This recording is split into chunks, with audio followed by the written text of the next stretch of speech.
Good morning, tropa! For today's video, mga tropa, may isi-share lang akong konting kaalaman kung gaano nga ba kahalaga ang magmahal ng isang kapitbahay.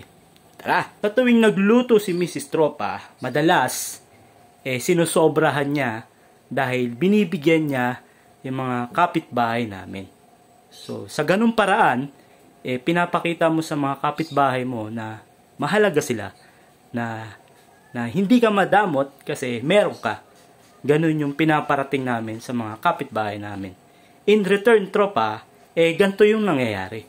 Kapag sila naman yung meron, ganun din yung ginagawa nila. Binibigyan din nila kami. Tulad nito, bigay ito ni Nanay Bing. Binigyan niya kami ng pansit, tsaka puto. Tapos ito naman, bigay ni Nanay Ninya na gulay, which is paborito ni Mrs. Ang nangyayari, tropa, dahil sa pinapakita mo sa kanila na mahalaga sila, kahit na kapitbahay mo lang sila, ganun din yung pinapakita nila sa amin, na kung saan, pag nagluluto sila, binibigyan din nila kami. Yan yung sinasabi sa Biblia at sinasabi sa mga kasabihan na it's better to give than to receive. Diba? That's 1 minute. See you next week. Bye-bye!